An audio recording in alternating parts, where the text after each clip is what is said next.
Benfica Podcast is one of the founding members of Benfica Independent. Benfica Independent is an independent platform made by fans for fans. And in it, you can find our podcast, along with many other podcasts, along with articles of opinion, video segments, and much, much more. We're also on patreon.com/Benfica Independent with exclusive contents for our patrons. Hasta que no estás aquí dentro no sabes la grandeza de este equipo. Sí, es un club que tiene una grandeza que no se comprende si no estás aquí dentro. São de uma magia única, benfiquista, que só nós sentimos assim. Por muitos desgostos que possamos ter, valores mais altos se levantam. E o valor mais alto que se levanta em termos futebolísticos chama-se Benfica.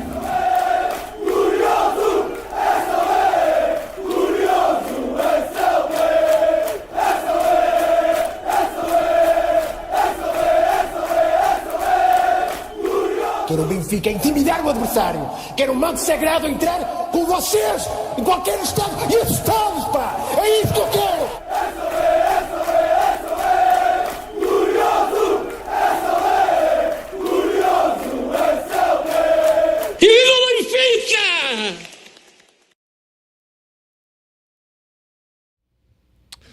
What's going on, everybody? Welcome to another edition of the Talking to the Benfica podcast. My name is Alfredo Fumaças, with you always, every week, especially during International Week. No, I'm lying.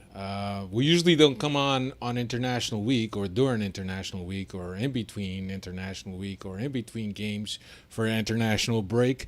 But we figured last week we were talking to people and figured let's give the voice to the people and hear what they have to say of their thoughts about Benfica's current season, which is still early, but also what their expectations are for the rest of the season. Also understanding that we all know what the Champions League draw gave us. So perhaps we could talk about that. We could talk about anything you want, really, as long as you keep it respectful, and cursing is allowed, obviously, but just keep it respectful, as always. Anyway, we're waiting for Cristiano to join us. While he doesn't join us, perhaps we could talk about a little bit about some open items that happened this past week. League Cup draw. Benfica got drawn into Group B with Aroca and AVS. AVS is a new name that you may not know, but this was Aves beforehand, and the Sociedade Anónima Desportiva took over the club, so now they can't take Aves' name, obviously, so their name is AVS. And the other groups, Braga, Nacional and Casa Pia, Group A, Group C, Farense Sporting and Tondela, and Group D, Porto, Leixões, and Estoril. The winners of each one of the groups will then play the Final Four format, with I guess a game being played on Wednesday and the final being played on Sunday, as it usually is. I haven't looked at the schedule yet, but but that's a little bit more for our schedule. We all love Benfica to play 90 games per season, but Taça de Liga is Taça de Liga. We're the main holders of Taça de Liga. Anyway, I'm about to post the thank you, Manny. Tony Silva nominated for UEFA's Young Player. Yeah, and before I forget, say hello to everyone. Mike Madeira was in, Flávio Ferreira, Bruno Teixeira, Bruno Gil Rodrigues, Davy Han, and Manny Valadão. Welcome, everyone, and all of you. A Bola Caderns is here also. Dave is not here today. He had to Uber one of his relatives to the airport, so he couldn't make it today. But really, there's no games for us to talk about, so there's no stats. I'm going to post the link for the Zoom meeting. So if you guys want to jump in, no camera, just sound is fine. Just make sure that when you come on, you turn off the sound that you're listening to from YouTube. Otherwise, it's going to be a an echo, and you don't want that echo. All right, here we go. So let me know. Don't be shy. Hop in there. Get you in. We'll hear what you have to say, and then we'll chat for a little bit. Like I said, today is for the viewers, the fans, the guys that want to join us, the guys that want to say something, guys and gals that want to say something about Benfica, get something off their chest.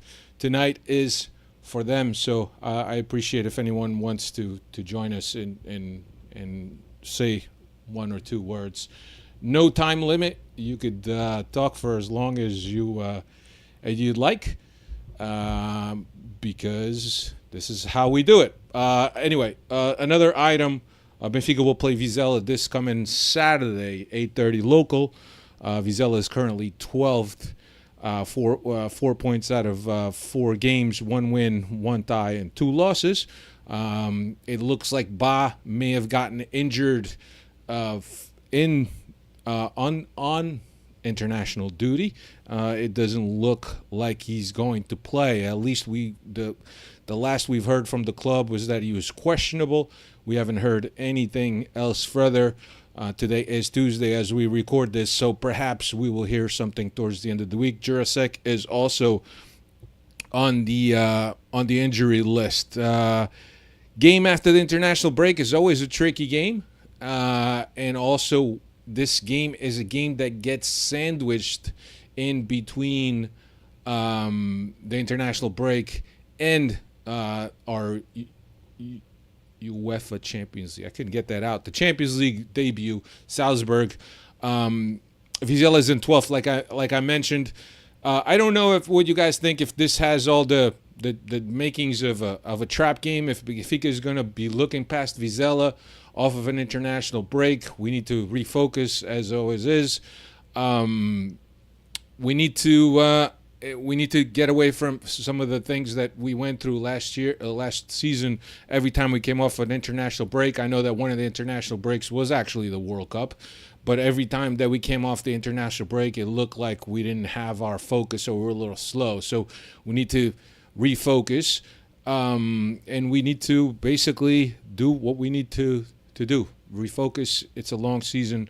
We need to keep winning, and we need to keep improving as a team. So I'm curious to see what's going to happen with Noba.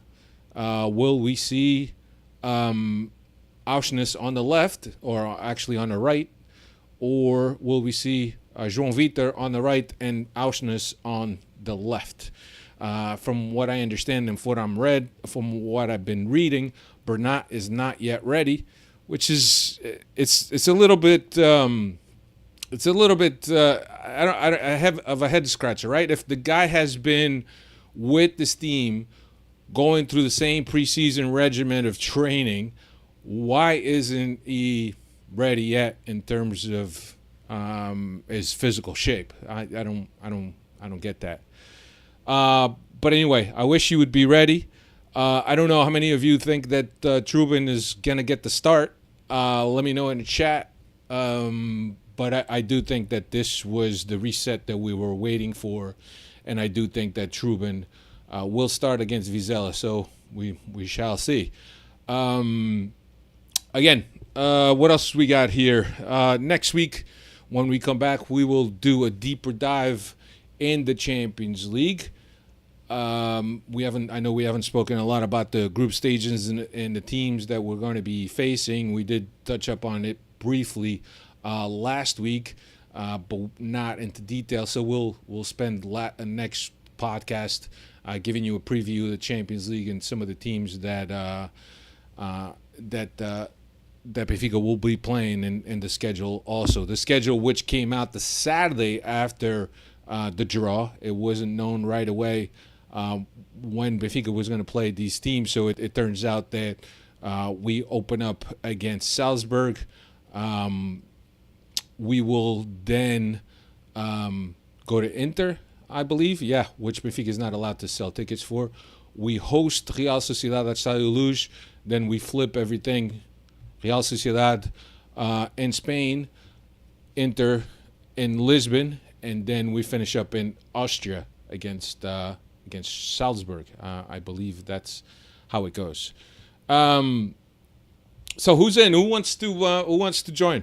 Who wants to join and keep me company? I'm running out of things to talk about. Cristiano's not here yet. We'll expect them anytime soon. But don't be shy. You could be as quiet as possible. Don't need to comb your hair. Don't need to put on your makeup or your lipstick. All you need to do is just your voice and let yourself be heard. What else? See what's going on here in the chat. Manny Villadon says perfect time to start Trubin.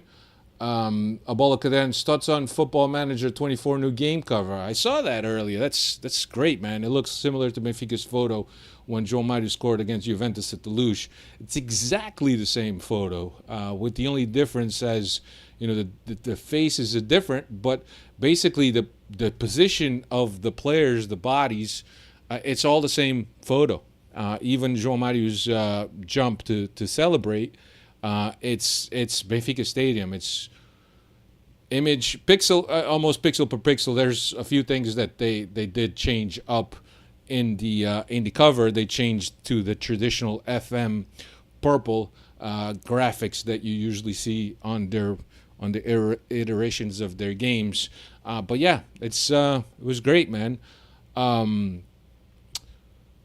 Bruno Teixeira think I think Bernat picked up an injury recently. I think he's coming off an injury. I don't know if he picked up an injury recently. I think that Cristiano would have been able to tell me more, because I really don't follow French football. I don't think Cristiano does either, but you probably know a little bit more. I know that he's coming off of an injury, or he had a long stoppage from an injury, but I'm not sure that that he's injured right now, or that the injury was recent. But I could be wrong. You guys tell me. What else? Man, I really didn't want to go there, but I guess we could talk about the national team. How's everybody feeling about the national team? 5 wins, 5 games, 5 wins, on the brink of clinching it. Yesterday, a beating on Luxembourg without Cristiano Ronaldo. Yeah. So I don't know where you stand on Ronaldo.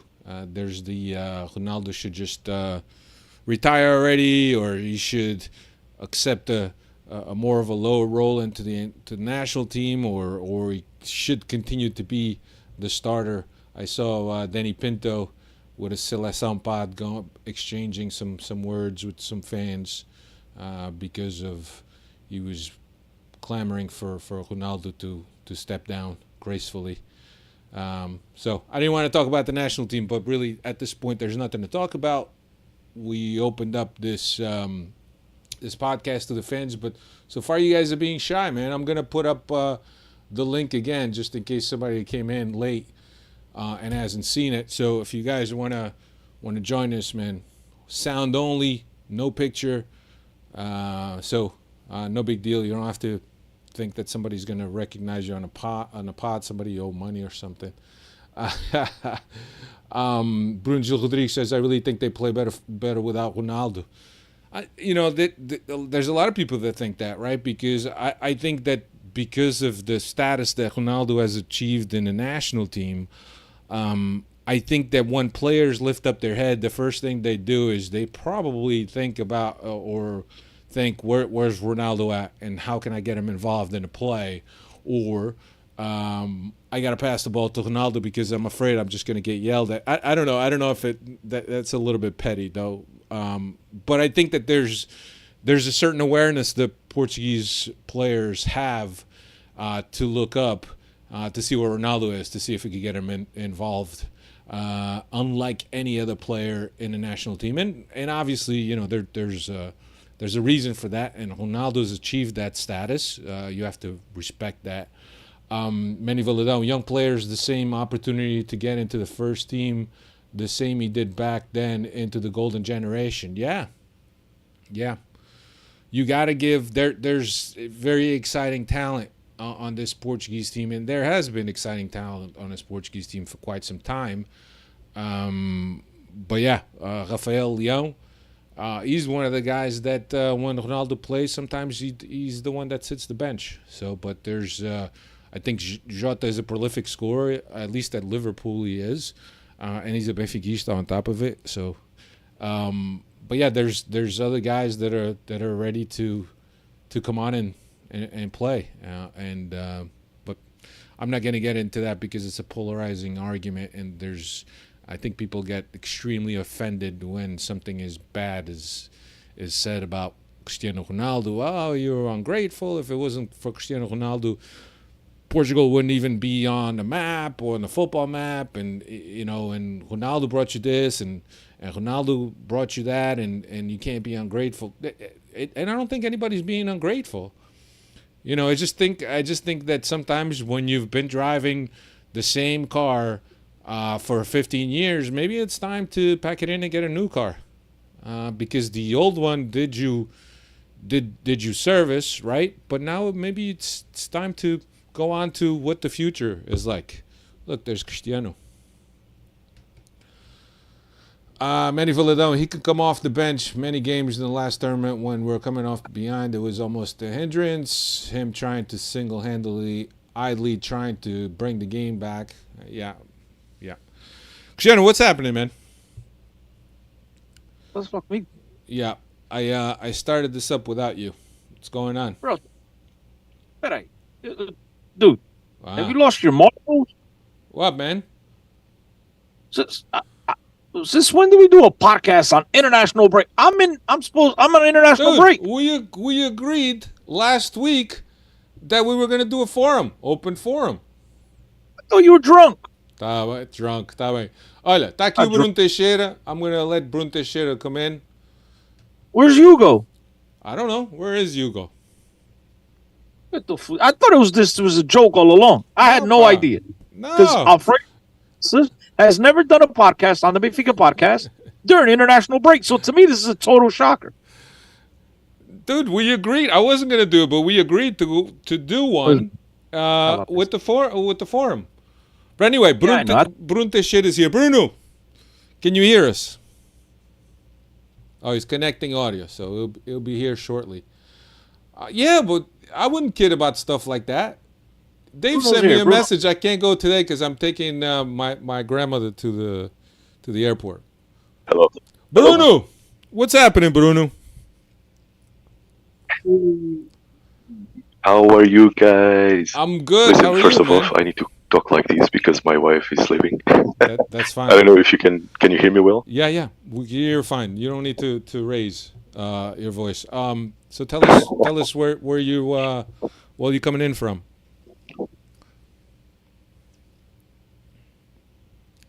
Where? Sorry, it's cutting a little bit. Where are you from?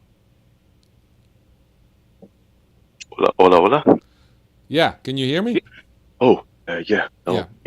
Okay, just No, I get it. It's back. where you Yes. where you calling from, Bruno? Where at the moment I'm calling from a city called Mendoza, which is in the Andes of Argentina. Oh, the nice. Argentina side of the Andes. Yeah, it's a really nice city, beautiful city here. We moved from London after being 15 years in London with my wife to here. This is where she's from. And yeah, so she's a massive River Plate fan. Mm-hmm. So we got in love. We got in love easily. The red and white. So, but you were originally from Portugal, right? You were born in Portugal? I am Portuguese, yes. So eu nasci em Trás-os-Montes, mas vivi em Lisboa. Cresci em Lisboa e em Quarteira, no Algarve Quarteira. Yeah, cresci por aí. Foi por todo lado, Sim. pá, norte, centro, sul. Sim. O pessoal às vezes pergunta, Portugal de onde é que és? E eu, pá, deixa-me lá escolher aqui um sítio, não sei, desta vez vou escolher aqui. Tem sempre algum sítio, norte a sul. Não sou o único, Alfredo, estás a ver? É outro como eu. We're from all over Portugal, bro. Yeah, you're an international man. All over Portugal. É isso mesmo. So Bruno, what's on your mind, man? Great talking to you guys. Yeah, same. Listen, in my mind, I've been thinking about. I think we have a left back and right back problem at the moment. which I believe it's going to be Orsnes on the left, playing on the left, and João Vitor on the right. Mhm. And let me tell you one thing, I'm quite happy for that, because I think it's not that, it's not that I believe João Vitor is like such a massive, great footballer, obviously, but in another hand, I don't see him as such a pure sportsman as we've been talking about. I think he has some skills, definitely defensive and very pace, Yeah. and he's trying to put out his dribbling skills as well. He still needs to connect in terms of profundidade, yes, Yeah. Especially with players like Di Maria, Rafa, etc. But I think he has a lot of skills, a lot of stuff to bring in, and I think it's going to be a nice surprise. Hopefully, I think he has a lot to become a nice surprise for us. Yeah. No, I look, I think he's athletic, and I think that his speed makes up for a lot of things that he lacks. And I think being an athlete, it gets you halfway there. You still need the brain to play. You still need the technique to play. But being an athlete, Absolutely. yeah, you can adapt. You can adapt. What do you think about our? Well, I can see. Yeah, go ahead. I just to finish up on with João Vitor, I Yeah, can see go ahead. like he has a nice touch with the pass when he's passing. He has a good touch on the passing. He has a it's not that he's like passing and the ball is too strong or too slow, or he has like I don't know. I think he might be a good surprise. Let's see. Yeah. Yeah, good. What do you think about our Champions League group? I think it will be very even. To be honest, will be very even. I think this season we are like growing as a normal team. Last season we didn't grow as a normal team. We had to grow way before we started the season, and that's why all our players got to be very humble from the start. Otherwise, we couldn't go into the Champions League. And all of the players had to be hardworking and humble from the beginning. And this season that has changed a little bit, and that's the difference we've been having mostly. And regarding that, I'm just worried about that ego management. That's a bit of a worry. Yeah. But hopefully they will overcome it with the hard work and with everything. And regarding the Champions League group, I think it's a very, very tough group in terms of even. Spanish football is very intensive. Real Sociedad played a lot of football last season, and still this season is putting out a lot of good matches. They have a very good team, a really good team. I think the Austrian side might be a plus for us because our manager was champions with them 10 years ago, so he knows the team. He knows kind of. He doesn't know the players. The players are different, obviously, but at least he knows who the club is. Might be a plus on our side regarding the Salzburg and Inter. To be honest, I think we need to take Inter as our rivalry revenge. We need to get our moral against them. We need to go with everything to them to just beat their asses up. Yeah. That's what we need to do against Inter. No, I everything else. I agree about being a balanced group. I like you said, Real Sociedad, which I wasn't familiar with them, but Cristiano did alert me that don't sleep on Real Sociedad. I don't think that they play a lot. Yeah, they have a great team. Yeah, I don't think that Salzburg is going to be a walk in the park, and Inter is going to be a dogfight as long as we're in it for the dogfight. If we go in thinking that Absolutely. respecting Inter too much, then I think that we're going to be in trouble. What else is on your mind? So. Anything else you want to talk about? No, I think that's pretty much it. I'm just, the only thing I'm worried about at the moment, pretty much, is about the egos. I think the left back that we bought for 14 million. I think he's gonna do well as he comes out from the injury. He's gonna get his shape, and he's going to slowly do well. He needs time. Our striker is a worry as well. Of course, I think we need to put him in a bench and start with Musa. Definitely give Musa a start. Musa is fighting hard for playing and for being like hardworking and humble for the team, and so he needs to play. I have no doubts regarding that. And Artur Cabral needs to keep up. He needs to fight for his position. You know, if that doesn't happen, Roger Smith is gonna. It's going to be his burden this season, and he's gonna pay very high for that. I'm sure. Yeah, agreed, man. Agreed.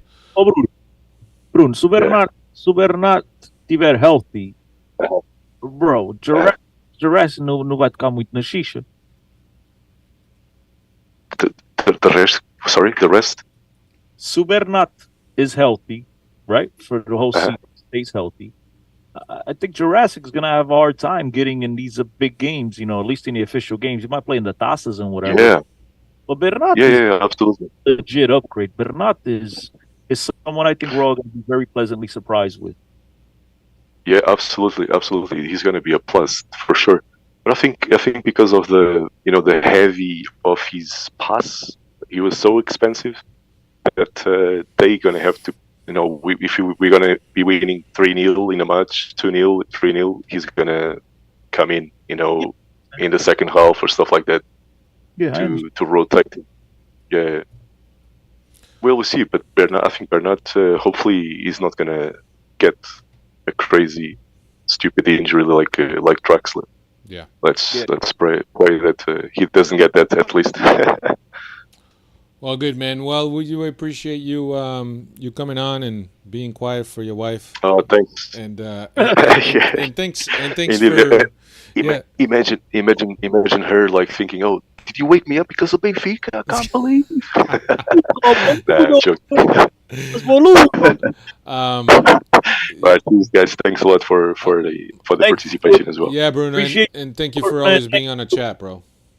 Thank you for tuning in. Cheers, guys. Take care. Take care, guys. See ya. Argentina. Thanks a lot. Bye. Yeah. Cheers, guys. Later. Are we having that problem again, Alfredo, where I talk? Yeah. And I gotta go. Hey, no, you can shut off the camera. Nobody wants to see your ugly mug. Hugo is with us. We'll give Hugo some time to get acclimated and get his stuff going.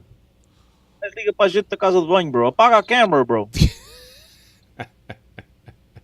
Consegue me ouvir? Yeah. Então. What's up, guys? Apaga a câmera, caralho. Pode apagar a câmera, man.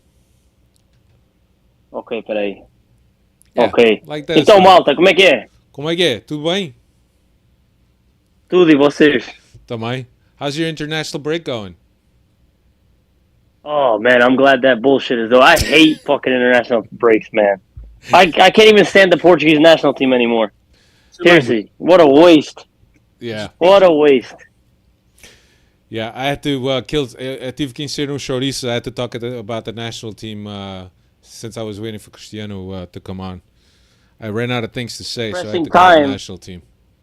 I didn't think it was a podcast today. It's the first time in my 20 years of being a part of this podcast that there's a podcast on international break. It's the first time ever. Well, you caught me by... you shouldn't get any weeks off. Why should you get any weeks off? Não faz caralho, man. Oh, watch your language, bro.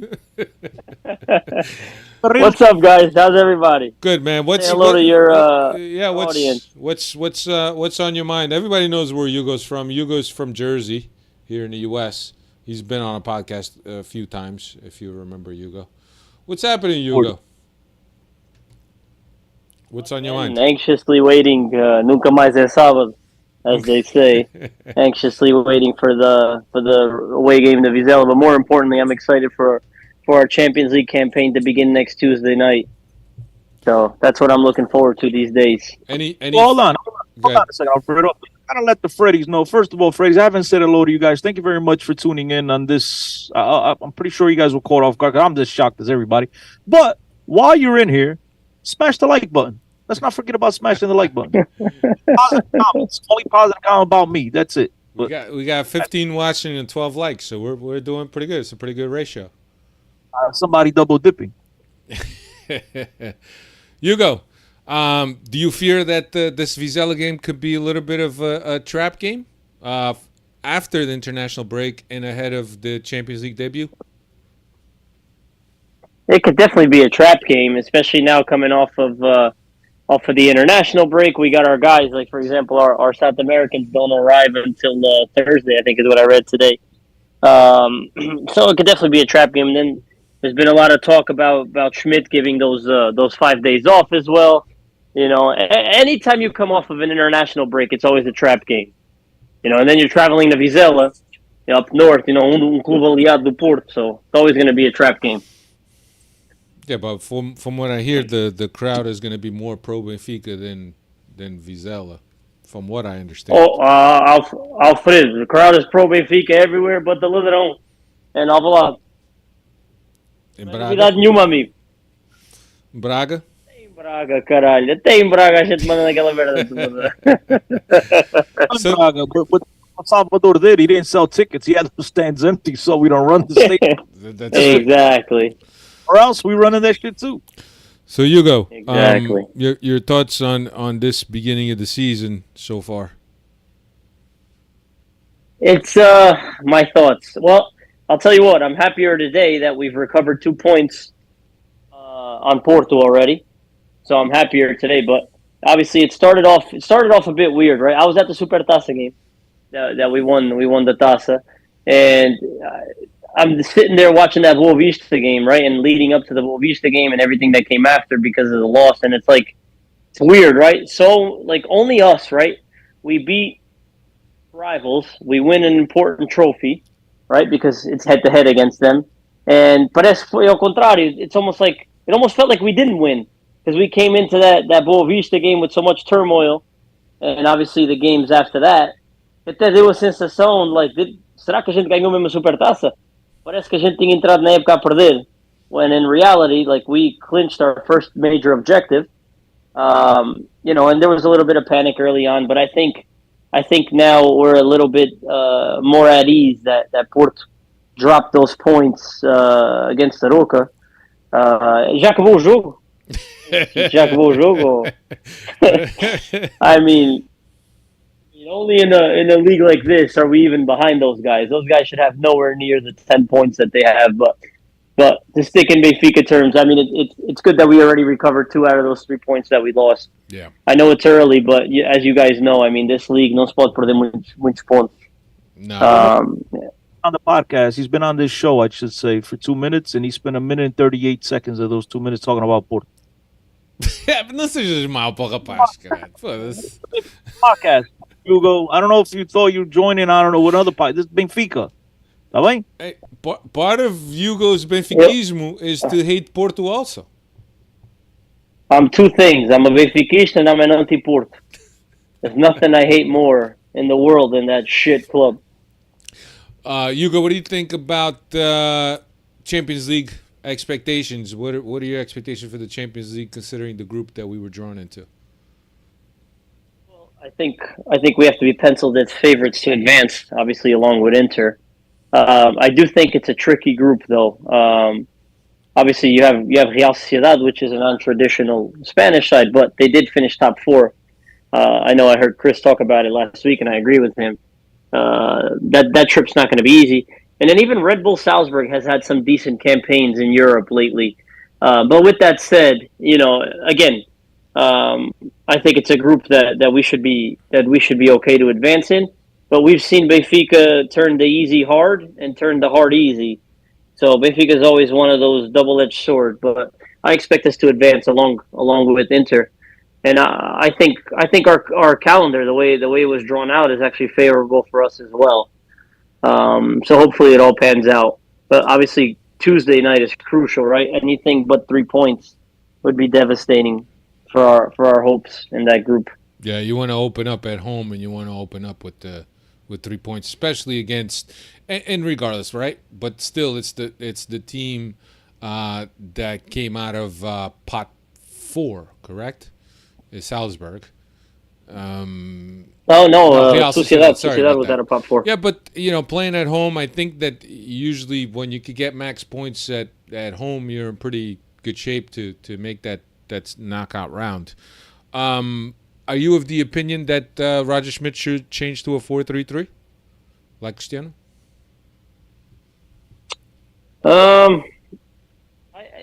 It's a yes and no, right? I do agree with what Chris is saying because I also agree. And him and I have had this chat privately. I think right now, João Neves brings more to the table than Kokchu. So I do agree with him as well. It's criminal to have João Neves on the bench. So if you're going to continue in this system, me personally, I'm more comfortable with Tino and Neves out there over Tino and Kokchu. Now, guys, we know that Orkin's going to play, right? It's most expensive transfer in our club's history. He's going to play, yes or yes. So with that said, I mean, I agree with what Chris is saying with the 4-3-3, but for me, what's most after the Neves stuff, I think Neves has to play, man. So any type of formation that's going to include David Neves is what I want to see. Um, it's just asinine to me. It's mind-boggling that we have Neves on the bench. It's I good don't know to if you have guys agree someone or like not. that on the bench, though. at the It's very like this, worst. right? It's like I've told Chris privately, right? I think 80% of our fixtures you can play with Di Maria and Neres. I don't buy that whole BS. Like, oh, Neres doesn't defend Di Maria. Name what world class players like that defend? Name me one. Like their mission is simple and clear. It's to create. It's to score goals. It's to assist goals. It's not to worry about their defensive half. It really isn't. So 80% of our fixtures against the Gil Vicente, the Tondelas, etc. I mean, those guys are compatible. I don't buy that at all. Now, if you're telling me you're going into a hard away game in the Champions League, or if you're playing at the Ladrão, or if you're going to Alvalade, even Braga, and you want to, quer equilibrar mais o meio campo, you bring in a João Mário or an Auschwitz, I'm on board with that. But 80% of our fixtures, I think it's compatible. Yeah. Yeah. What else? What else, man? You always got a lot to talk about. And Before you go, I think it's important also to get these guys involved. Bola Caderno says Benfica will be fine against Vizela since they no longer have Álvaro Peaky Blinders Pacheco as their coach. And then he also asked another question: why are no fans allowed for Inter Benfica at the San Siro? If you guys recall, Caderno, Bola Caderno, if you recall last campaign where Benfica was playing against Inter in the Champions League quarterfinals, couple of the knuckleheads decided to throw some pyros or whatever, flares, into the crowd below them. And so therefore Benfica got fined and punished. And, one of the punishments was that they're not allowed to sell tickets to their fans for the first road game of this new Champions League campaign. yeah. Yeah, Benfica were already on the probation because of similar behavior by the fans, and I think that once that happened at Inter, it was the straw that broke the camel's back. Hugo, what else you got to say, man? Excited that we signed a real left back. That's what I have to say. That's what I have to say. I got my hopes for Juan Bernat. I mean, I think that's an upgrade on Grimaldo actually, and I'm just glad we brought somebody of that caliber in because I'm telling you, man, I've been so upset with the Benfica's the politics that they've had at left back, bringing in Jurassic for how is that guy worth 14 million? What's mind-boggling to me, right? For a club like Benfica paying these 14, 15, 20 million transfers, it's got to be for a certainty. You know what I mean? Tem que ser por jogador que não engana. Somebody that we know is coming in e para ser titularíssimo. We cannot afford to spend that type of money on a project of a footballer. That's really what stood out to me with that transfer. Because say what you want, I mean, you're buying a kid from the Czech league for 14 million euros. I mean, it just doesn't make any sense. So I'm glad that we were able to rectify that error at the end of the Mercado there. And I think somehow that's tied with the whole Gonçalo Ramos going to PSG.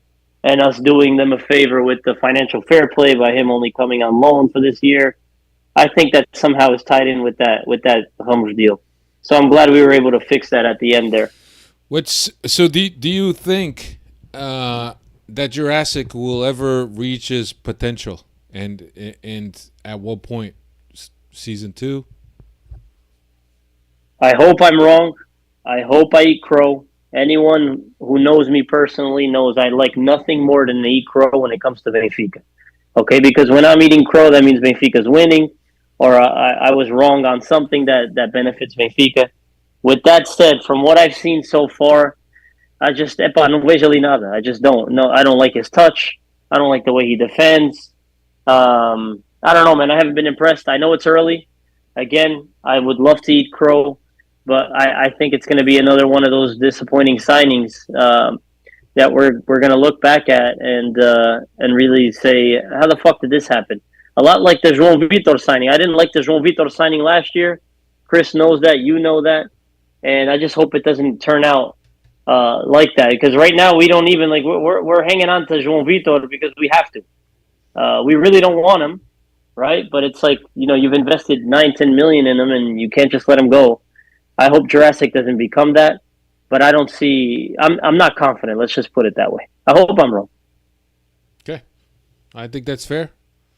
I don't think that a lot of people disagree with you, but yeah, the money in terms of how much we spent for a project, that's arrive and start type of money for me.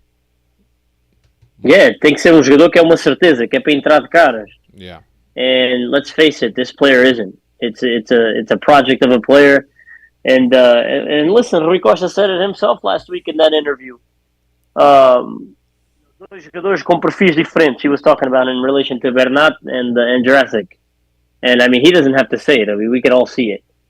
So right now, I don't think he's Benfica caliber. Obviously, I really hope I eat crow on that. And we're sitting here having to praise him soon. That'll be great news. Yeah, awesome, man. All right, man. Appreciate you joining us, guys. Always a pleasure. Always a pleasure. I know I'm friends with you guys off air, but you guys really do a great job. At least getting us to listen to some Benfica content in English from guys that know their shit. The guys in the chat are engaged. It makes it fun. To come on here, whether it is on air or whether it is just chatting away with the guys. So thank you guys for doing this every week. Yeah, no, absolutely, and thank you for being a supporter. See ya. Always. Carrega Benfica. Carrega. Later, guys. Later, thank you. Bro. Bye. Later. There goes our buddy, Cristiano. You didn't have much to say. Usually you guys are engaged in very intense conversation. I mean, you're like, estás a perguntar, you're giving the people an opportunity to speak. Yeah. It's not my... So I'm just sitting here in case... I'm like the crutch. If you need me, call on me. So you don't fall over. So, let the people get their voice out, get their thoughts out. Yeah, Bruno Rodriguez had jumped on Zoom, but I guess he had to go. So if you want to join back in, go ahead, Bruno. Yeah. Didn't we speak? Bruno Teixeira is who we spoke. Oh, Diogo Reis is here. Diogo, hop on that Zoom, Diogo. Come on, Miro. You have... Diogo is a celebrity Freddy. He has to come on. No excuses. Diogo has to go to work, bro. He has to go to work. 2 minutes, man, while he brushes his teeth. Yeah, stop messages on direct messages on Instagram and hop on. He likes to do that, Alfred. He's a funny cat. He's like Mo. Where's Mo? Have you spoken to Mo lately or no? Mo was like that. He was listening to podcasts and direct messaging us. Mo's a great guy. Mo is a great guy. I miss Mo. I mean, to be brutally honest with you, man. Since today's about the fans, right? I'll stick with the fans. I mean, the fans. I should say the listeners of fans. I hate saying that word. Today's about the listeners and the supporters. And I think we've said this over the years. I don't know how many times we keep repeating the same thing, but it's when it's the truth. Yeah. Is all these guys we've met through the podcast. They're all great guys. Yeah. Some have a bigger pancada than others, but you know, so do I. So it is what it is, man. It's these guys are all terrific, man, and in one way or another, and it's lovely to chat with these guys. Off air, on air, whatever the opportunity is. Guys that listen to us on a regular know where to find me on socials.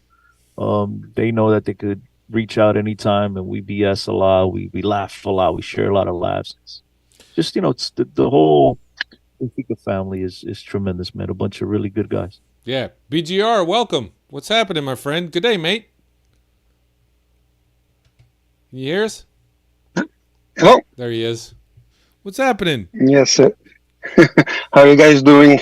A great salute de Montréal. Oh, salute. I thought, guys- who was the other? We got so many Brunos. There's another Bruno that's Yeah, in... now I'm Bruno Gilles Rodrigues. I'm Bruno living in Montreal. You're right. Yeah. You're right.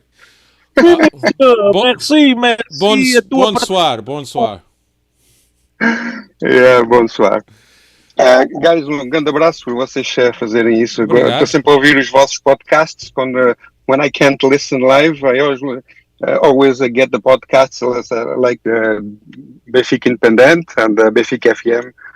I listen to them all, and especially I like to hear a nice relato when I'm driving downtown Montreal, and when Benfica scores, I make sure everyone else listens. That I bring down the windows and I put the volume at maximum so everyone listens. And then you follow that up with some Quimbarreiros at the end of the game? No, man, don't talk about Quimbarreiros. He did the worst. When we think Quimba is really low, we came out with this last song about water that is really, really like you dig a hole to bring it even deeper. It's really, really bad. See, I haven't You heard heard that it. song about? Oh man, I haven't don't heard Google but it. It's really bad. I'll take your word for it. So Bruno, what's on your mind, man? What's going on? What do you think of Benfica so far this season? Well, I think this season is a little bit, in my opinion, like the one that we missed, the Penta. I think this one is very important because only one team goes directly to the Champions League. That's why Porto is doing all these shenanigans with. They try to get excuses to everyone talks about everything except how poorly they're playing. So we just do it like me. Don't listen to CMTV and anything else. Just Benfica TV. You guys. Because they are trying hard to para disfarçar o que é a miséria que eles estão quase a cair. Yeah. Aquilo anda, como o meu pai dizia, estão presos por arames. Yeah. And yeah, they're trying to. And I hope Benfica is a good team. And I hope Roger learned a little bit from last year about those international breaks. I believe this year we're going to come strong. Because we have to, and there's these two next games. I find they are really crucial for Vizela and the Champions League. We have to get the 2 wins. If we get these 2 wins, I think Benfica will start a little bit of the roll compressor, like we used to say in Jesus time. Yeah, no, I think that's a fair assessment. We've always had problems coming out of the international break, especially last season. So, and then ahead of the Champions League, we hope that the team refocus, gets the win in Vizela, and then goes with even more focused mind into the game against Salzburg. What do you think about what are your expectations in terms of the Champions League? Well, I think it's a tight group, but I think we're gonna beat it Inter. I think this time we have to beat them. It's like a couple of times you don't, but very at least the second place. And I'm in a point that I think we had a good team. If we ever fell down to UEFA League, I think we have chances of going to the final. And I'm always torn about doing a good Champions League and then getting eliminated at the quarters final, or if we should at least get to the final and finally win a cup, even if it's in the Liga Europa. At least we had a third European league. But I know for the money and everything, it's the prestige. Benfica has to be in the Champions League, but I would like to see Benfica win a European Cup. So I don't even mind if we would go, maybe not this year, if we had a group with the Real Madrid and Bayern and harder teams this way, we had a good excuse. Okay, we went out, but now let's focus on winning UEFA. Yeah. Because I remember, Well, I came to Montreal when it was '95, when we had on the peak of they called the Vietnam, and we missed those, and I was all happy with those finals with Jesus, and we missed them. So I think it would be great for Benfica to have at least a UEFA League or something. Yeah, I think that at with Benfica being the club that it's been and kind of being reborn from the ashes of Vietnam and getting back that consistency of winning a Portuguese title, I think we started dreaming a little bit past domestically. But I also think that when we started that dream, we always felt that the Champions League and fighting with clubs like Barcelona, Real Madrid, Bayern Munich, and a couple of the English teams was always something that was going to be a very, very tall task. So I think that we kind of lowered what our expectations should be, and we started looking at the Europa League as something that was accessible and that we could win. I think right now, the way I feel about this Benfica and how Benfica has done these past couple of years, we're a team that deserves to be in the quarterfinals of the Champions League every year. At least our stature calls for it. And not that I'm downplaying the Europa League, but I think that at this point, I think that I much rather be knocked out on the first round than go down to the Europa League. I don't know if you feel the same way. Yeah, no, for sure, getting knocked down. But if I have the choice, if someone gave me the choice, you want to be knocked down right away or win the Europa League, I would go for the winning the Europa League once, and then I would forget about that and go on. But for sure, if we're going to get the eights or the quarterfinals or a semifinal, for sure, I would go for that instead. Yeah. Yeah, I mean, look, it's very easy for a team that's been in the Champions League with some regularity and frequency to say, man, we're just gonna drop down to the Europa League because at least we'll get that trophy. We're good enough to get that trophy. I don't know, Cristiano, how do you feel about that? I know that you're the same opinion that Benfica's rightful place is in the quarterfinals, but would you take a semifinal appearance in the Champions League over a final appearance in the Liga Europa? But me, it's simple. The only way I accept anything in Europa is if you tell me I won the damn thing. Exactly. In Europa, just to win, not a final. You have to win. Final, I don't want. I'd rather go to the semifinals. If you're telling me, look, you get knocked out in the group stage, but you're going to go on to win the Europa League final, it's not a trophy that excites me very much. But at the end of the day, like Bruno said, it's another European title. So it is what it is. I'll take a chip. I'll take a championship, right? A title. But if it's a final and no guarantees, give me a semifinal Champions League. Yeah. So Bruno, you've been in Montreal since '95. 95, yeah. Montreal. You like it over there? My wife. I was born, Magda from Benfica. Yeah, I was born close to Alcanena, where the parents are. So my wife kidnapped in here. I was always, why here? So much snow and cold. I'm still not used to it. Plus the French. It's the French Quebecois. For you to have an idea, is the same thing as Texans compared to British. Oh. So if you speak French from France, they look a bit like gayish, and here it's like more Texans. So like it's not the same French at all. Awesome. But they get along, and it's a nice city. It's a very European city. You can have all kinds of Portuguese, Greeks, Italians, whatever. It's good. Yeah, I've and it's not that far from nice cities like Toronto, New York, Boston. I just was last weekend in Boston. Actually, I have a quick story. Remember when Benfica won the summer Champions League 1-0 against Milan in Boston? I went there with my kids, and my kid name is Gabriel. So I just did the trip, parent and kid to I think was on the Patriot Stadium, Yep. and I bought the tickets close to where the line where the players are. So I tried everything. When Gabriel Appelt was still there, so I screamed.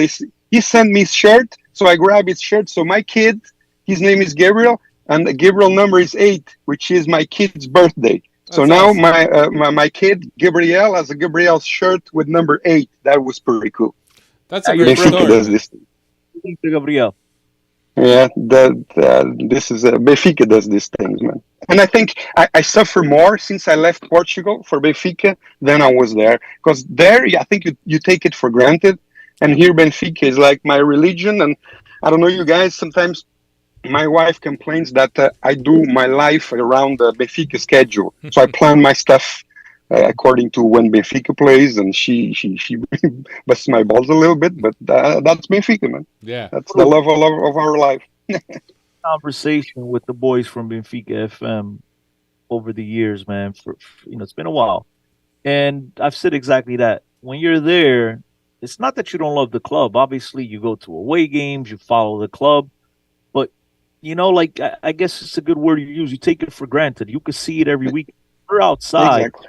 and to us, any glimpse we get of Benfica, it's hard to explain. I tell people, when you're at a stadium, Benfica, win or lose, you go outside, you hang out at the roulettes, you go to bars, you hang out with people. Here, transmission's done, and you turn around, and a lot of times you're just looking for people to talk to. Yeah. To really, just Yeah. get the game. That's when you guys do a great job, is when we can listen to you guys live. You have the podcasts, and it's a little extension of the family now. The guys that feel the same that we do. So hands up for you guys. You guys do a great job, and keep on the good work.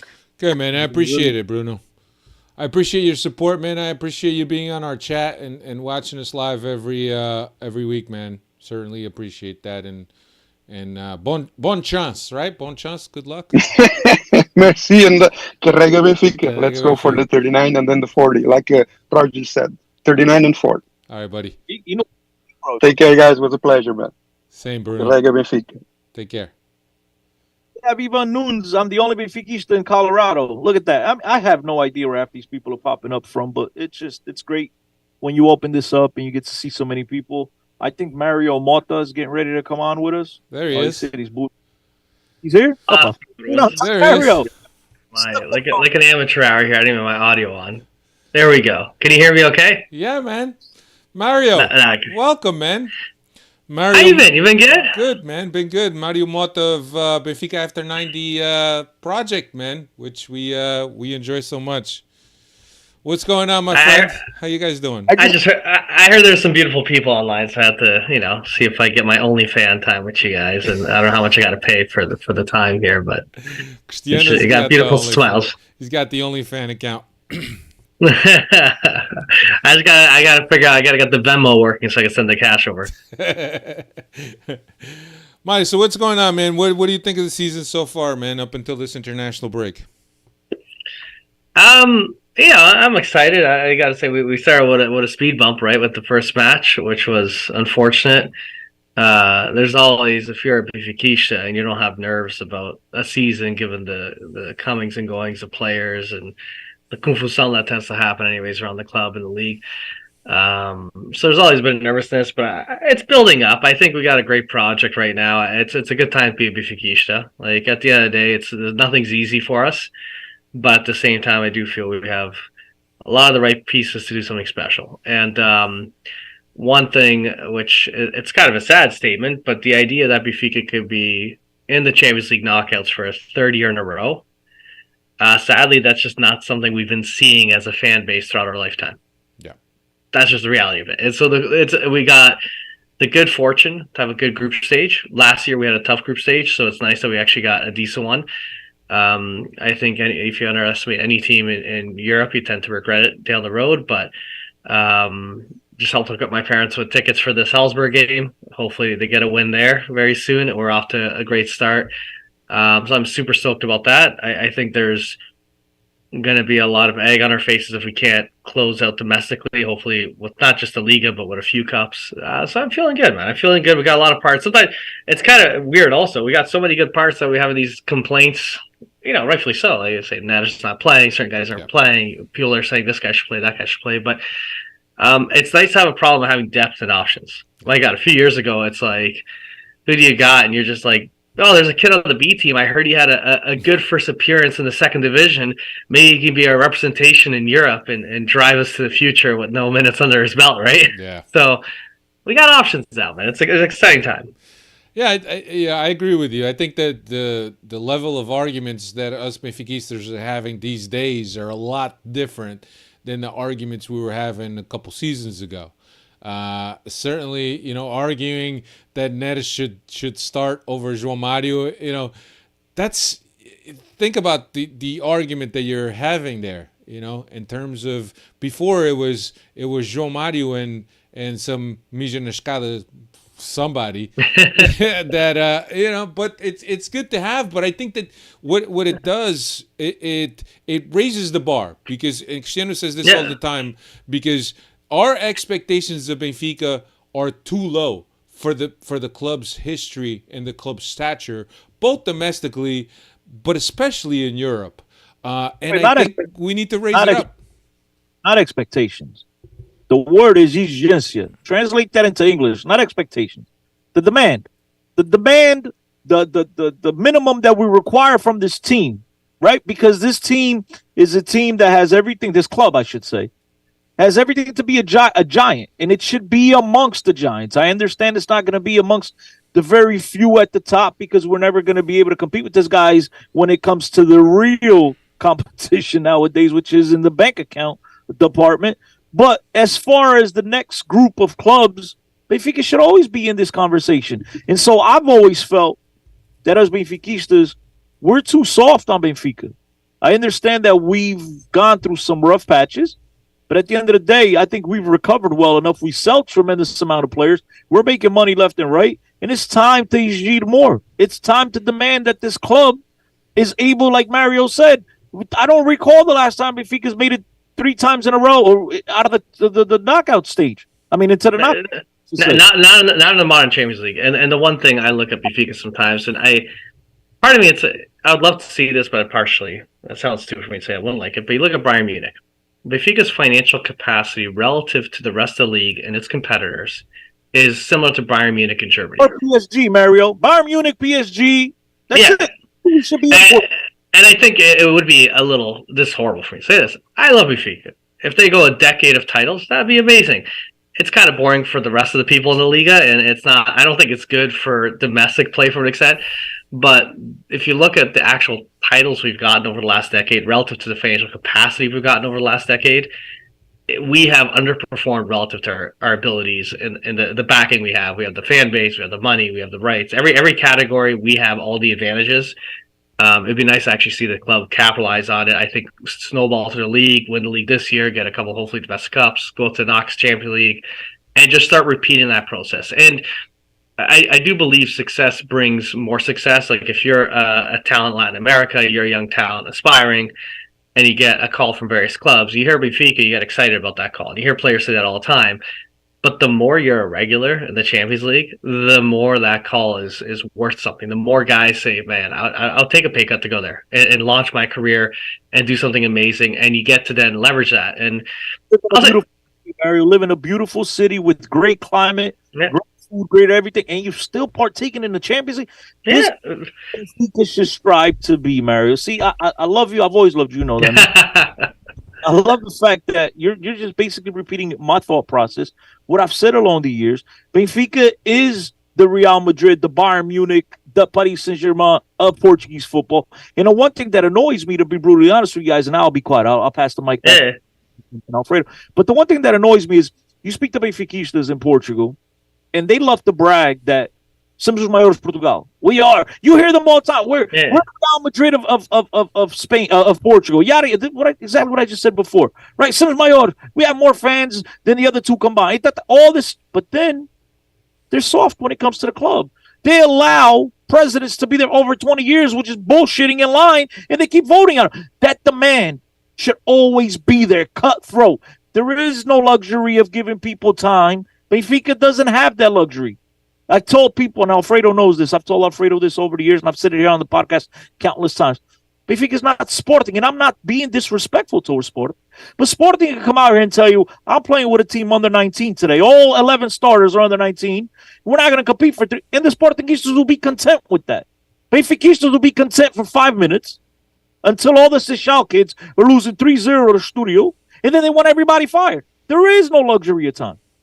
So if you want to brag that you're the biggest and the baddest, which you are, demand that. Act like that. Demand that the club has an explanation for everything they do. Demand that the club signs great players. Demand the best, because this is who they are. They have the capability to run off 10 in a row, like you said. I mean, if you look at the numbers, it's not even close financially. It's not close. It's a different. Benfica is a shark in Portugal compared to the other two. And the one thing I'll throw on the financial side, which was happening for a few years, it was this: we're doing well financially, but then we need to sell. We're doing well financially, but we need to sell. And it always felt like kind of that smoke and mirrors, where you're hearing the right news to an extent, and then you're seeing the right numbers. And then it feels like then summer rolls around, and it's like, oh, we're destitute. We need to scrounge. We need to sell everything and buy a couple of gambles down in Latin America. Right now, I feel the club, like the money we've made, I know that Gonzalo Ramos, for whatever people think of that deal, I think the reality is that we're getting a cash injection next window, not this window. And I hope that gives the club more financial stability to not need to sell. That if a club gets aggressive with one of our talents, we do what we did with Enzo and refuse to sell and force a high payment, right?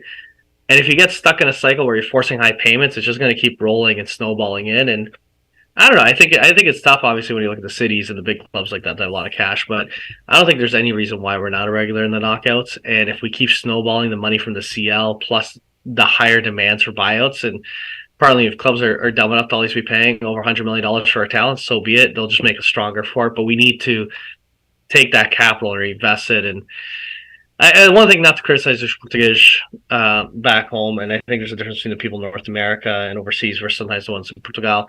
They sometimes get really caught up in the other of the club. I like the Molidade. I like what they do. I like all these other activities the club does. I think these are important things. They're fun. They're part of the community.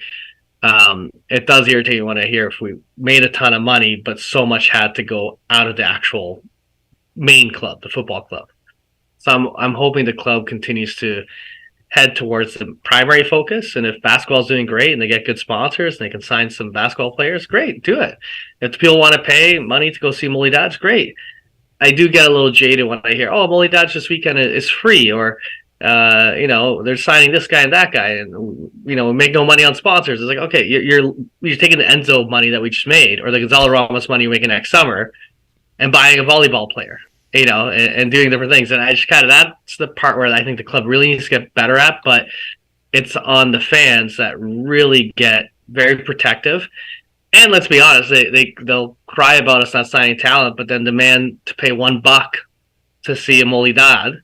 Yeah, that's the thing, Mary. That's what I was going to say. That you're going to die on that hill, brother, because I know tons of them. They get really touchy with that stuff. I got shot in the head the long my bones are still there. But listen, the problem is not the club, and it's not the fans themselves. The problem this is not a political or financial podcast. I'm not in no way am I trying to head down but you have to take into consideration salaries and stuff. People in Portugal don't make a lot of money. And when you're talking about paying $15-$20, I got friends when they got to go away and pay $20-$25 for a ticket, to them, it's like, oh my God, the end of the world. But to you and I, it's it's penny. But I totally understand when you're making the salaries. Portuguese salaries are probably the lowest. They're probably the lowest in Europe, but I'm talking about the big boy countries, not the ones that are unfortunately going through the struggles, wars and stuff. No, like the major Western countries. Like when you look at the French, the Spaniards, if you're talking like top leagues and want to compete in top leagues, we're not there financially domestically. They got the lowest salaries amongst any Western European country. So I understand, man. I totally understand. The taxes are crazy over there. I understand it from one side, but at the end of the day, look, the club is there to make money. They have to put athletes, top-notch athletes, on every modalidad if they want to compete and they want to be competitive and bring the name. But at the end of the day, like I've told people many times, I mean, look, I totally understand where they come from, right? Because they've told me, you got the New York Knicks, that's your basketball team, right? Well, us is Benfica. You love the New York Rangers, right? Your hockey team. Yeah, us is Benfica. Whatever sport. So I understand, and I'm not trying to knock, but Benfica's world known. They got put on this map because of football. And to me, that's what pays the bills. That's the reality, man. One is your primary breadwinner, and one's your hobby. And it's I'm not knocking. I love basketball. It's great that they win all these modalidades, but the one that matters is sport. Is the football, the soccer championship. Yeah. And I mentioned sport because I was thinking about sport. Sporting apparently over the last few years has won a tremendous amount of cups when it comes to modalidades, but what's the only one that everybody really cares about? They care about those because obviously they know they can't do shit on the soccer field. Well, that is one criticism that we all have friends in Portugal, the different clubs. The Sportingistas love all the titles they won in Modalidades, but also in the same note, that's Bruno Carvalho and a lot of their administration. They dumped a ton of cash into it. Yep. And there are certain talents they couldn't keep at the football club, or certain issues they had at the football club, the primary one. And Sporting's had a few teams over the years that if they had a little bit slightly better talent, they'd be more competitive. And they've chosen to not win domestic titles because of Modalidades. That's the choice they made. They've chosen to not go further in Europe because of Modalidades, right? It's the choices they make, and then they get to do a victory last thing. Oh, they beat Benfica at Dominoes, and the Domino champions, or the Sueca champions of the Lisboa district, 96. And they do this whole victory parade. And it's like, oh, congratulations. Yeah, you paid a guy an extra $100,000 a year to play dominoes, and you won that card competition or whatever the heck you won. My favorite sport is the pitching a tent. You pitch a tent. Yeah, that's hilarious. And the thing is, we all got relatives. I got relatives back home that played on volleyball teams, like clubs that face Benfica, they face Sporting. These are people that are playing at clubs in Portugal for almost no pay. Yeah. And so, it's a hobby. It's nice. It's great that they have it, but if all of a sudden Benfica decides to sign some former NBA player on a stupid contract just to kind of get bragging rights or something of the sort, and they put themselves in a financial position where they say, we didn't have enough money to give a guy an extra $1 million contract raise that could have helped the main club because they decided to spend $1 million on the basketball team. That's the kind of stuff that irks me. I do think the club's getting stronger financially. I think they're doing a lot of the right things. I just hope that they don't rest on their laurels. Like, if we make the knockouts of the Champions League, we win the title this year, we don't start doing the victory lap and then pitching the tet and going on vacation and acting like it's guaranteed the following year. This is one of these things where it looks like we're there. Now this is when it gets tough. The toughest part is when you're having success is to go back and grind as if you haven't had success and come back hungrier the next year. And that's what I think this club needs to get that mentality built in a bit more. Yeah. Got a question for you regarding your podcast. Yeah. Is NFL season mellow, Raider fan mellow, easier to deal with during the NFL season or when the NFL season is over? In terms of Melo, getting a hold of him naturally is the toughest endeavor for anyone, including his wife. When you have the Raiders playing, the guy is a sport fanatic. The guy loves the Raiders. He loves anything Oakland now, that unfortunately the Nevada team, but the A's and things of the sort. And he, I don't know if you guys know, he had a little one recently, and it's hilarious. The guy is a very much a person that lives in the moment, and he has so many shiny objects around him in LA right now. Not LA, but outside of San Fran. But when it is, anytime I've dealt with him over the years, when NFL is on, he's trying to watch Benfica, but he'll have one game on the Raiders, and his mind is like bouncing left, right, and center. It's hilarious. It's hilarious to watch. It's he's a great guy, man. You guys ever get a chance to go on the West Coast, he will give you the best hospitality ever. He's honestly. Oh, Alfredo, did you get a chance to run into him in Pittsburgh? I did. You guys ran. We all hang out in Pittsburgh. I had to fly out, right? I had to fly out for Benfica, come to purchase something, and then go back. So the time where you were hanging out with all the boys, I didn't get that opportunity to meet them. Right? No, you were working. Yeah. No, he's a sweetheart. Joe also, I don't know if you guys have had much chance. I know Melo's been around longer, but Joe's a sweetheart also, outside, close to your neck of the woods, out towards Boston area. Yeah. And Luis is just one heck of a hilarious character. The funniest guy. Yeah, I just find it great how Luis manages to stay up. I don't know. I honestly still don't know how he does it. Like I find not that he is finally getting to a stage of life. Żebym right? Yeah. He's finally getting to the stage of life himself where getting like staying up beyond midnight, it's getting tough. He's having a hard time with it. Usually when we do things on the weekends, we're trying to do it earlier, so it works out well for Luis. He's feeling it more in the morning nowadays, especially at work. He's gotten more stable on the work front, which is good. But yeah, it's fun, man. The advantage we have as Benfica over many sports fans is the global connection, man. I went to several Jays games this year. I always wear Benfica gear, one way or another. Even if I got some Jays paraphernalia, or I go somewhere else and I got some other paraphernalia, I'll still have something Benfica, like a ball cap or something. The amount of shout outs you get anywhere in the world you go, it's a cool feeling. Yeah. All right, brother. We're gonna let you go. We appreciate your support as always. If you want to check out Mario and Melo's and Joe's and Louis' project, Benfica After 90, they try to come on after every Benfica game, just break down the game and award the chorizo of the game. Yeah, we're highly focused on men's chorizo on the program. We take it very seriously. We do various measurements of them and which one deserves that honor the most. Awesome, man. It's a big... All right, you guys have a wonderful evening, man. Love you guys. Okay, appreciate your support as always. Take care, Mario. Peace. Bye. All right. It's always good to hear a familiar voice, Cristiano. And Mario goes back with us for quite a bit, man.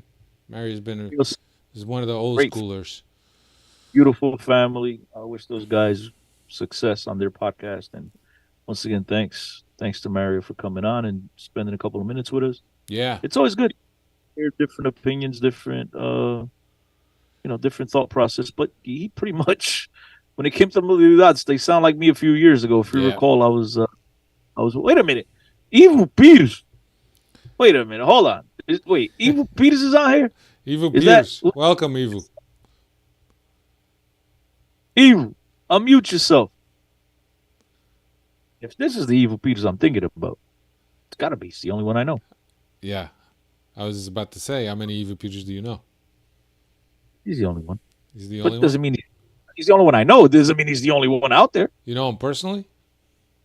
Yeah, that's my boy. Long time. Long time. Evil, let us know when you're alive. He's connecting to audio. He was in, I believe right now, I think he's in West Orange. Just so you know. You're muted, Evil. Unmute yourself. West Orange. Nice. What's happening? How you doing, Cristiano? What's up? I just wanted to pop up. Good, man. What's going on? I'm glad that you Nothing much, joined man. us. Thanks for joining us, man. What's on your mind? Talk to us. Nós Benfica, pá. Como é que é? Nós ser campeões ou quê? Am I still muted? No, you're good. You're good. Good. How you guys doing? Good, man.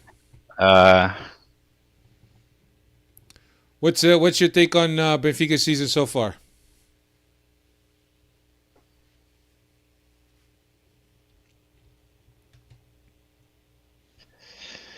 I mean, it's well, first I just wanted to say I try to catch the podcast live all the time, but it's at a time where usually I'm busy. Yeah, appreciate it, man. I always try to hear you guys whenever I can in my car. Hear Cristiano talking smack all the time. Brings back the old days. That's his specialty. Yeah. So what's happening? But I think as far as Benfica goes, I mean, I'm an old school Benfiquista. We're like traumatized at a certain time, but I feel like things in the past, I'd say 3 years, even counting the seasons that we haven't won, I think we're on the right track, man. I'm not that Benfiquista that's always complaining, that's always judging, that's, I don't jump the gun. I wait until things happen. I want to see at least a half a season of a player until I say, all right, listen, this guy is not it. But yeah, like Jurasek, I can't say if he's good or not. I've seen some good things. I haven't seen anything really bad from him to be critical, But I think we're stacked on every position. Obviously, we needed another right back. We don't have a backup for Ba, and I think he actually just got hurt on international duties. Yeah. But I like Musa. I watched the guy play, and I think he's got it. And he plays with with Gaga, which is something that I think every player should have. Yeah. Our new signing, the forward, I'm not sure about him. I've seen YouTubes. I haven't really watched the Fiorentina game where he plays or anything in Brazil that I could say that I trust in the guy. But I feel like our attack is dynamic. We need that dynamic player like Gonzalo Ramos that participates in play and comes back and gets the ball.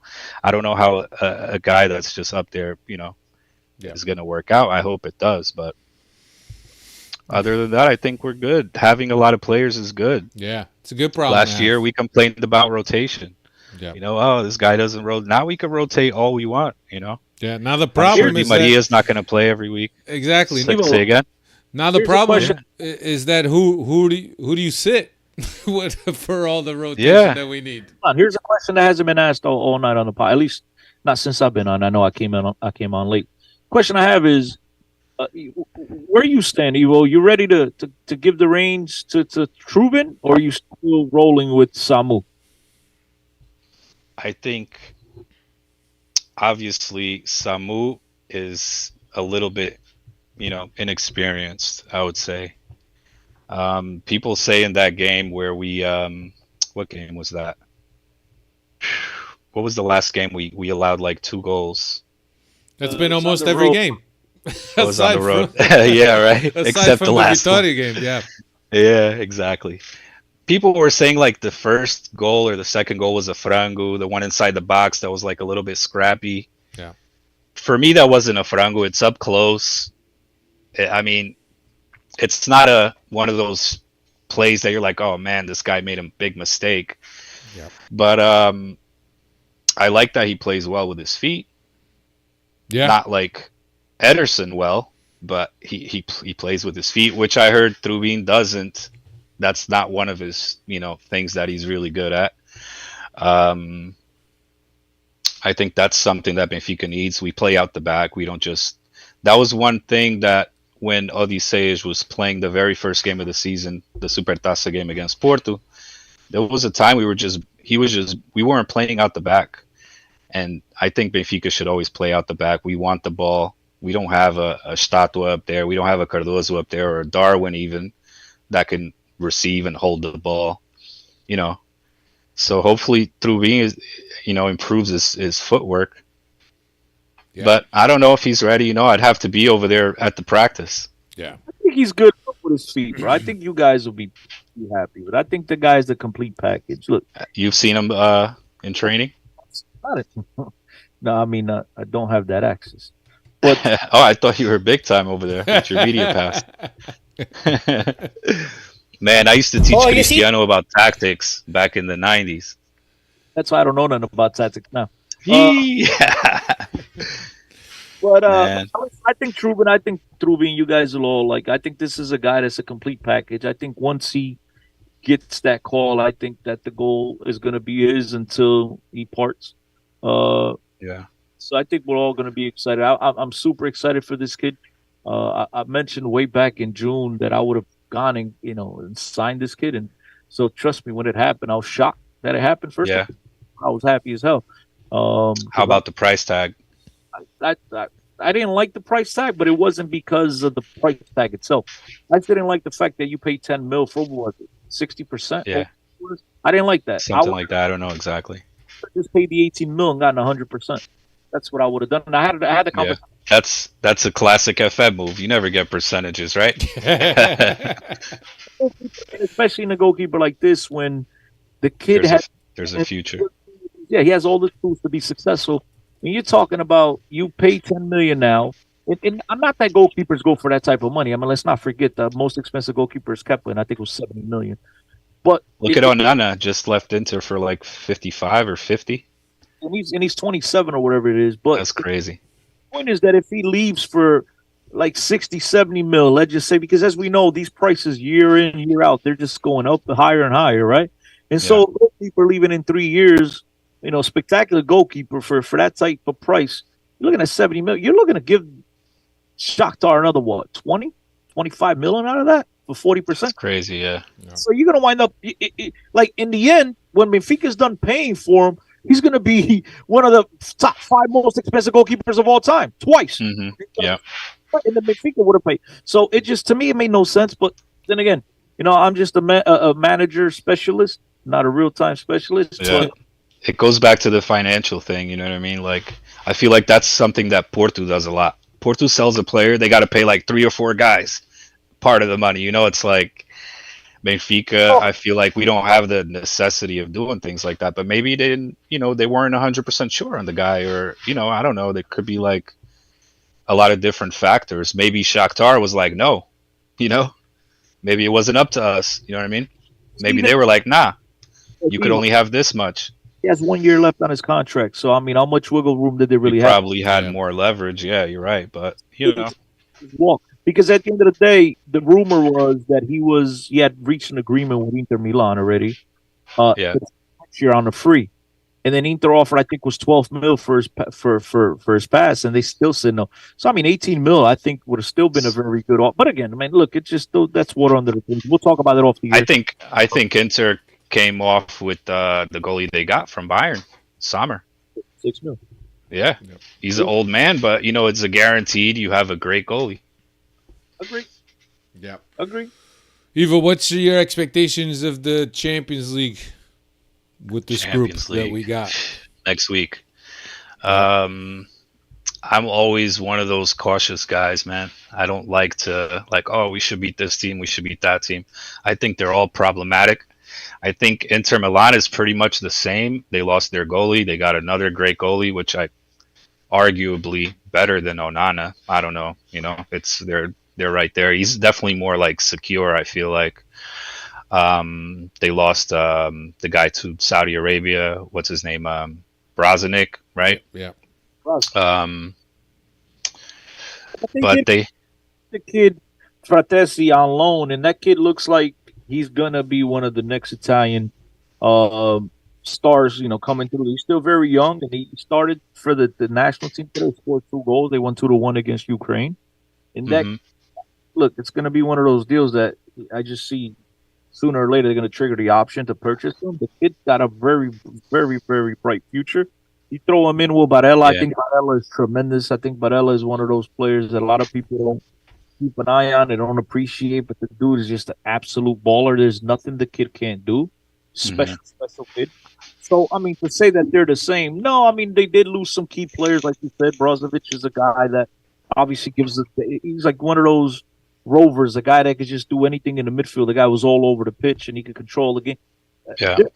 Now, but it's still a team that's going to be very competitive, and it's an Italian team, and they're going to play that calcio, whatever it's called, calcio. I can't even pronounce it. That whole. I mean, Inter, it's going to be 50-50 for us. It's going to depend on. I think they're pretty consistent how they play. I think we saw that last year, and like you said, they lost 2 main players. They got some good signings. Let's not forget Lukaku bounced as well. He's in Rome. Lukaku. Yep. I don't think he started last season at all, though, did he? Played, but mostly. Yeah, but he played though. When he came in, he was still, he's still a very tough striker. Yeah. Body. I mean, you Antonio Silva and Otamendi burn off a lot of calories dealing with that guy. So yeah. But I think we should, obviously, that's the obvious, right? We should beat Real Sociedad. We should beat Salzburg, but those are tricky teams, Yeah. Any Spanish team that's in the Champions League, it's going to be a tricky team. Yeah. Salzburg is one of those Red Bull teams where young players come out of there all the time, coaches, and, they always have the possibility to do something. And we're kind of in that situation where we're cabeza de serie, but Yeah. It's tricky. It's one of those tricky ones. Yeah. I always feel like in that sense, Porto always gets lucky with the Champions League groups, man. Always. Yeah. But guys. It's going to be up to Roger Schmidt to get the team ready to play. Because as you mentioned, young players at Salzburg want to make a name for themselves. Yeah. And he has to get that in Benfica's mind that even though we're playing a smaller team, this is a team that players bounce left and forth, left and right, and they obviously have a lot of ability.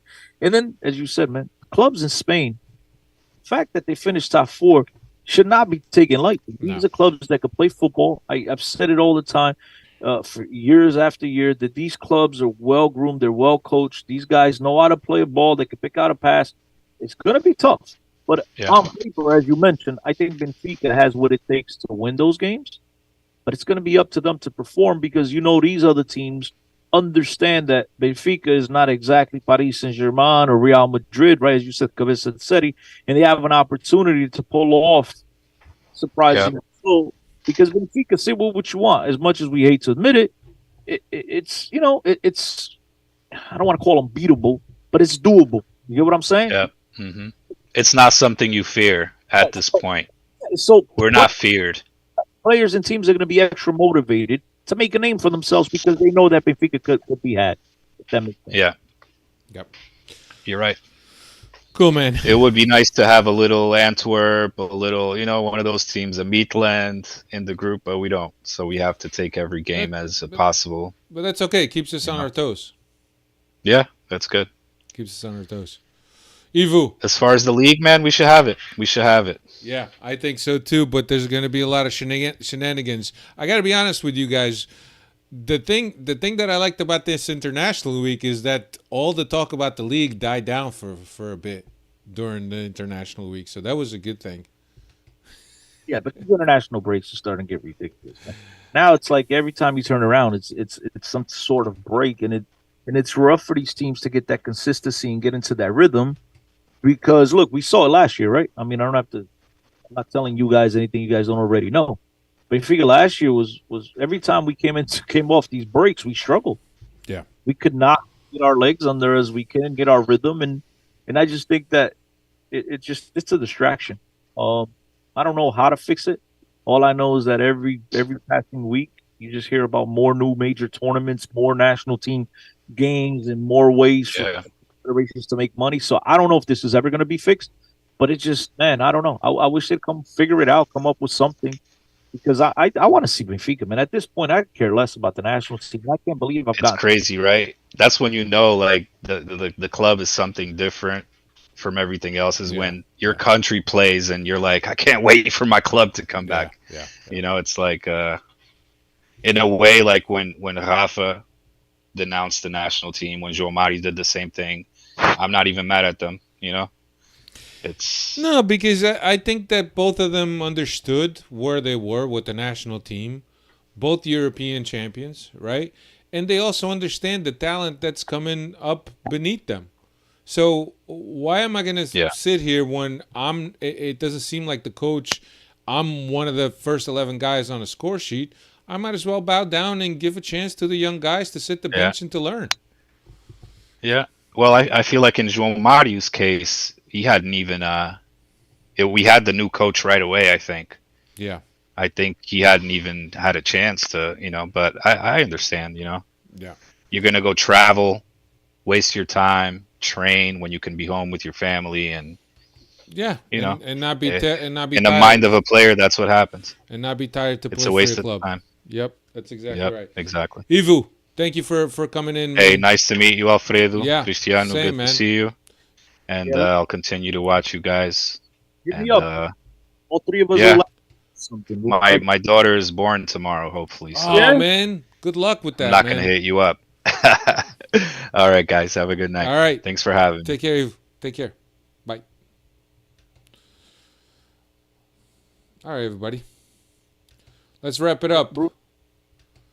Bruno Rodriguez is saying next break again in October. The break during the spring last season really hurt our efforts, both domestically and Europe. Yeah. Sadly, part of it is remote. I mean, exactly, man. I just don't know how this ever is going to get fixed, but I just if he could play. Yeah, Freddy's. Thank you for joining us. Thank you for those of you courageous enough to come in and speak your mind. The rest of you, especially Diogo Reis, shame on you. Nah, just kidding. Next week we'll be back. We'll recap the Vizela game. We'll look ahead to Champions League, which takes place Wednesday. We'll be here on Tuesday. Take care, everyone. We might have a little different podcast next week. We might have a different podcast. Yeah, we might be a little bit of a pleasant surprise for our listeners, for our beautiful, awesome listeners. We might bring you something a little bit different next week. Awesome. It's up in the air.